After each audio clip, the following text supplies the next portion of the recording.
Olá, pessoal. Uma ótima tarde a todos. É um prazer estar com vocês aqui para falar sobre medicina preventiva, qualidade de vida, o nosso projeto Manual do Proprietário, que vocês acompanham ao longo da última década e que semanalmente eu trago para vocês dicas de saúde, comento estudos científicos, respondo às sugestões de pauta, dúvidas de vocês através do e-mail da rádio. E hoje, excepcionalmente, eu queria informar para vocês que nós estamos também ao vivo no Facebook Live. Então, quem quiser acompanhar o nosso programa, fica à vontade, ou pela Rádio Mundial, ou pelo Facebook. Eu fico muito contente em saber que 25 anos atrás, provavelmente, quando eu criei aquela dieta que eu chamo dieta do SIMP, Centro Integrado de Medicina Preventiva, a gente estava no caminho certo. E hoje, os últimos estudos mostram exatamente isso, o que a gente vem falando ao longo de todos esses anos. Então, eu vou conversar com vocês um pouquinho mais sobre nutrologia avançada. Porque dentro dessa nossa nutrologia, ou da ciência nutrição, nós temos uma avalanche de informação ou desinformação periódica. A cada 2 anos aparece uma nova dieta que vira um best-seller, te dizendo coma somente frutas, a outra coma somente proteínas, low carb, muito baixo carboidrato, e assim as pessoas vivem uma constante desinformação, além de estarem prejudicando a saúde. E justamente seria o oposto do que eles estão procurando. Nessa dieta do SIMP, eu pedia para vocês, orientava que vocês começassem com um suco matinal que tem um grande poder desintoxicante, que era composto por maçã, por couve, por gengibre, por um pedacinho de beterraba.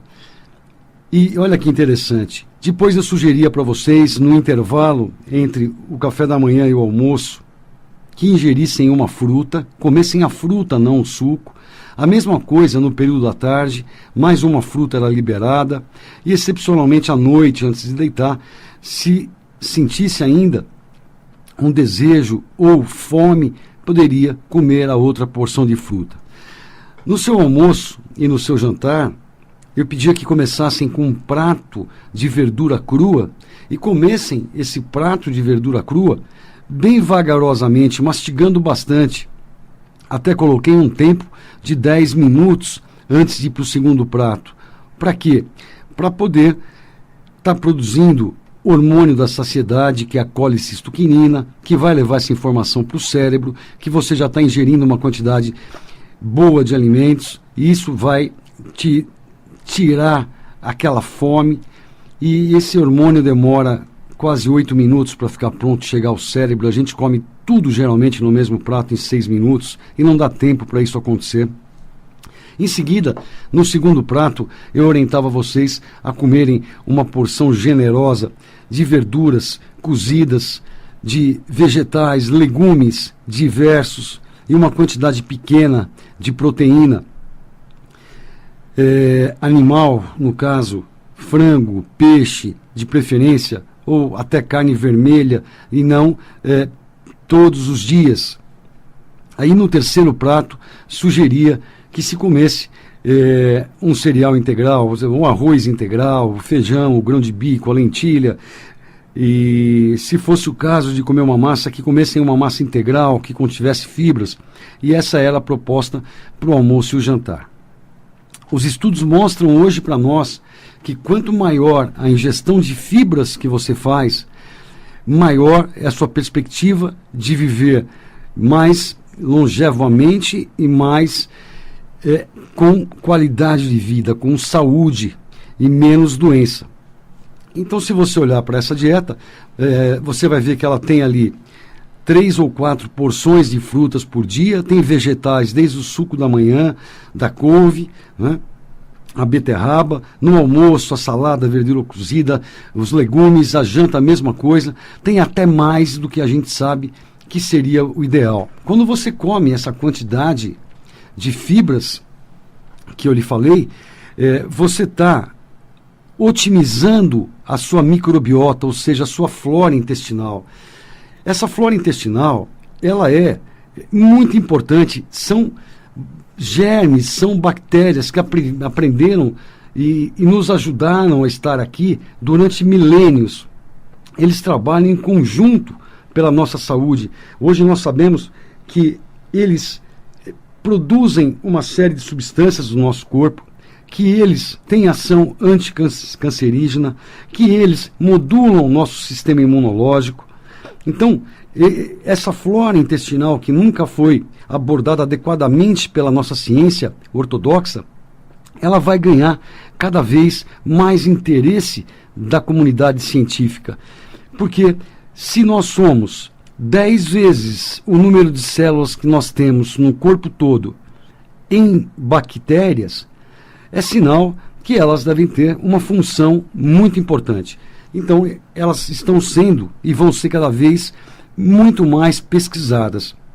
Levando em consideração que nós aguardávamos importantes descobertas a partir do genoma humano, que foi elucidado em 2003, e nós vimos que não era tão fundamental que o conhecêssemos, que nós não temos um número tão grande de genes, que tem muitos animaizinhos e até plantas que têm mais genes do que nós humanos, e principalmente a nossa microbiota, a nossa flora, ela tem uma quantidade muito maior de genes do que todas as células do nosso corpo. Então, um jeito que eu tenho para estar cuidando dessa macrobiota, dessa flora, é estar ingerindo essa quantidade grande de fibras que justamente estão contidas nesses alimentos vegetais.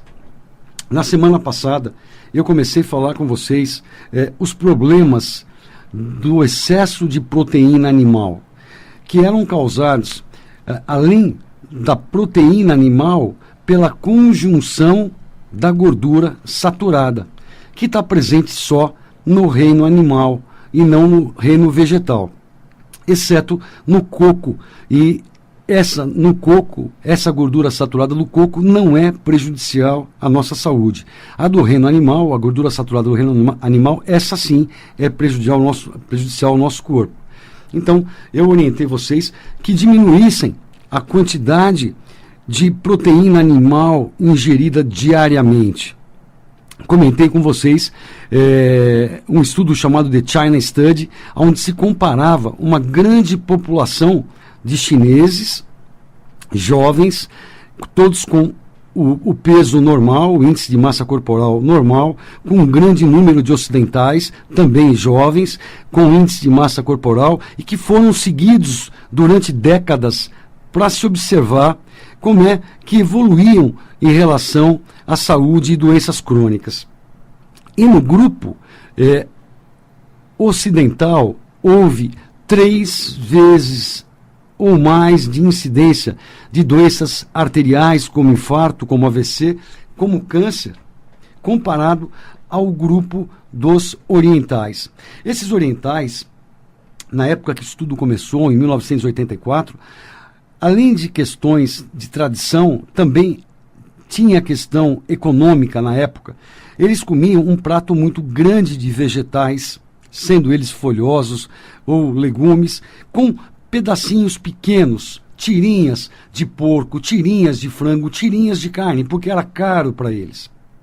Comparado com os ocidentais, que comiam 3, 4 hambúrgueres por dia, 4, 5 ovos mexidos com bacon no café da manhã, ou seja, eles comiam 6, 7 vezes mais quantidade de proteína animal do que os orientais. O que, obviamente, levou a esse desfecho desse enorme aumento da incidência dessas doenças crônicas nesse pessoal. A partir desse estudo, vários outros estudos foram entusiasmados, foram feitos para comprovar esses efeitos nocivos do excesso dessa proteína animal no nosso dia a dia. Então, eu vou falar com vocês um pouquinho mais sobre proteína animal e agora, em especial, sobre a carne vermelha. Então, a carne vermelha, a proteína animal do boi em alta temperatura, elas geram aminas heterocíclicas. É uma substância semelhante ao formaldeído.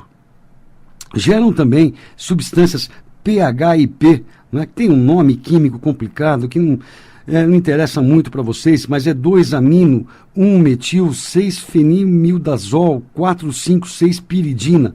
Né? Então, a carne em alta temperatura está associada a câncer de próstata, entre outros. Outro câncer ligado a essas aminas heterocíclicas, essas substâncias que são geradas pela carne em alta temperatura, são outros tipos de cânceres. Né? Vejam só, além do câncer de próstata, o câncer de intestino também está ligado, o câncer de estômago também está ligado. Né? Essa última que eu falei para vocês, o PHIP, está ligado ao câncer de mama. Né? Outras substâncias que são hidrocarbonetos aromáticos policíclicos também são formadas pelo aumento da temperatura, pelo cozimento, por assar, né? Pelo churrasco dessas carnes. E as frutas e vegetais bloqueiam os efeitos carcinogênicos dessas substâncias que eu citei. Essas aminas heterocíclicas, o PHIP. Então, quanto mais frutas e vegetais vocês comerem, mais vocês vão estar bloqueando os efeitos nocivos que a carne vermelha causa.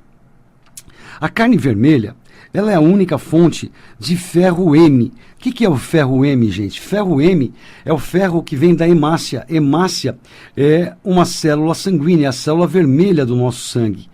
E o único local que contém o ferro M é em proteína animal.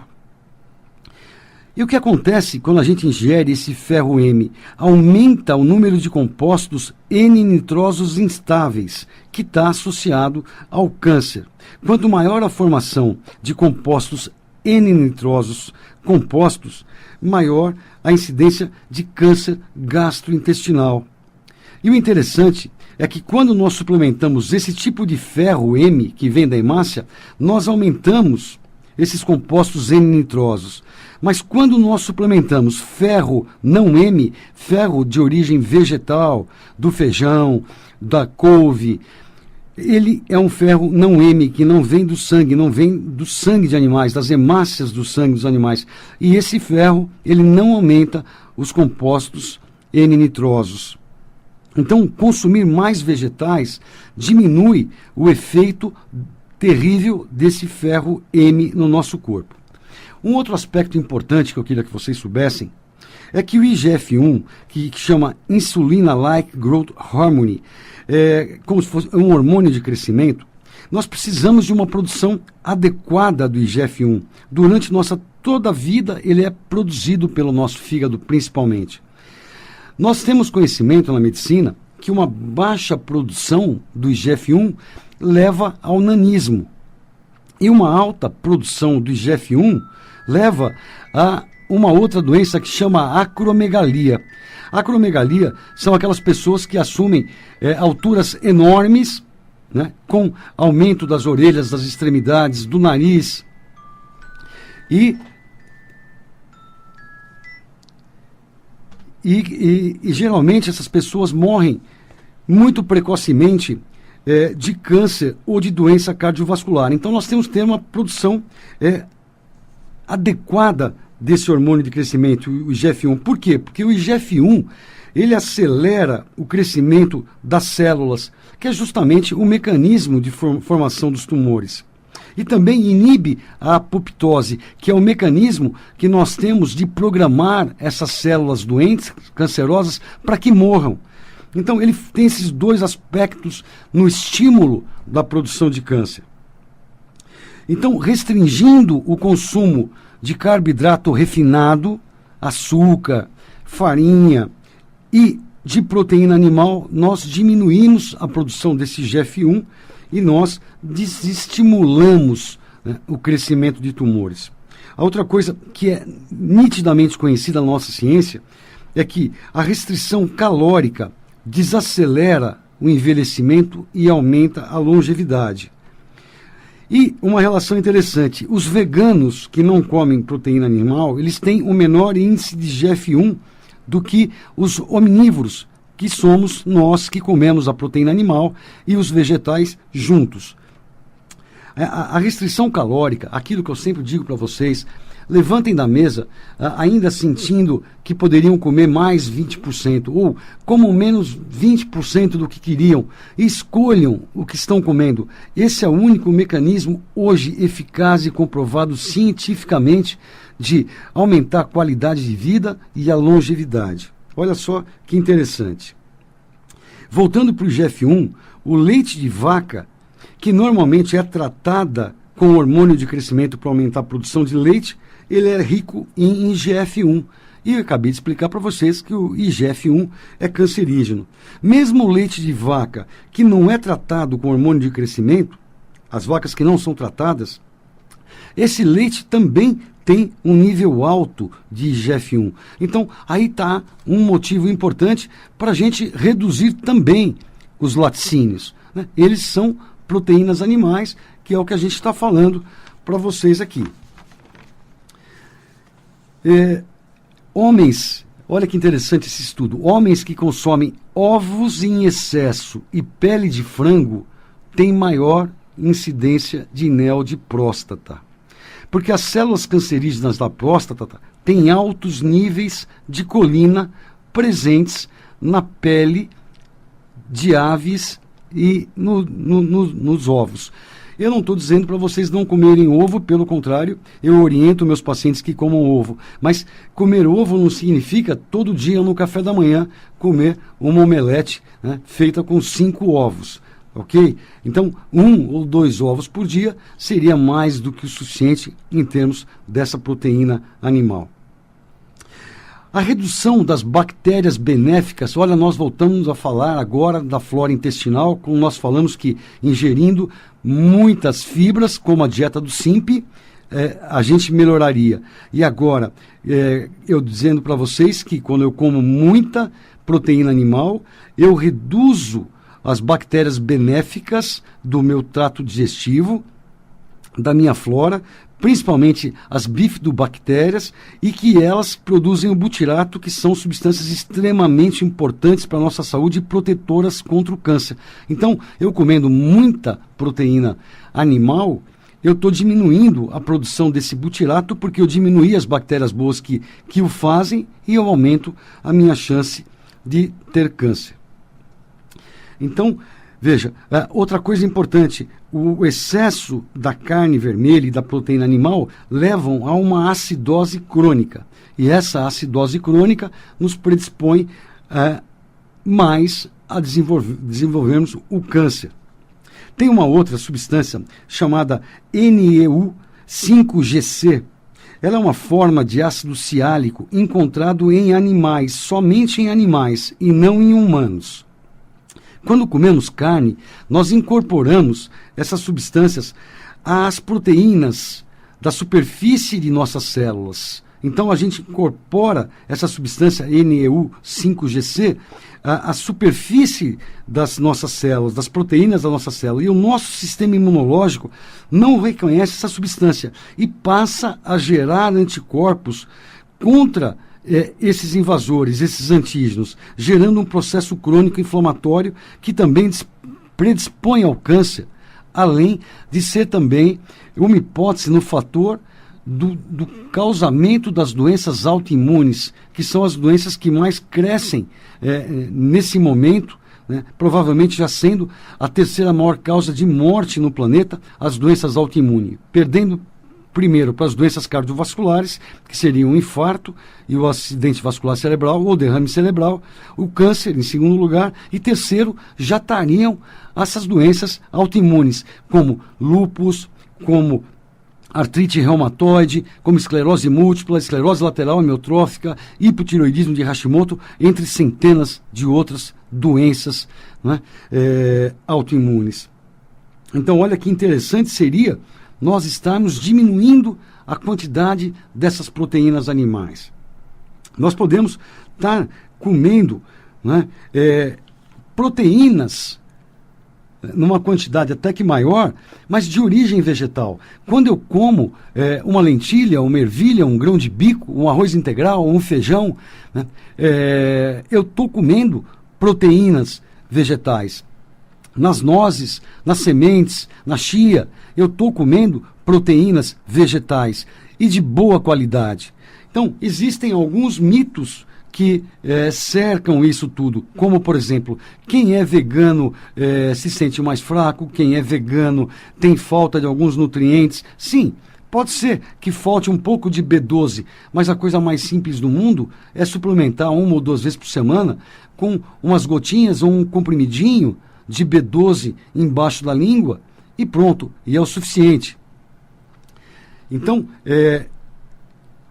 eu não estou pedindo para que ninguém se torne vegetariano e não vegano e também vegano.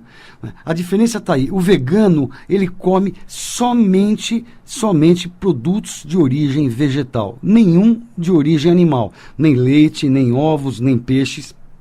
Os vegetarianos ou lacto-ovo vegetarianos comem, além dos vegetais, ovos, leites e derivados. Tem também os que comem o peixe e outros produtos do mar, não comem frango e nenhum tipo de carne vermelha. Então essa é a diferença.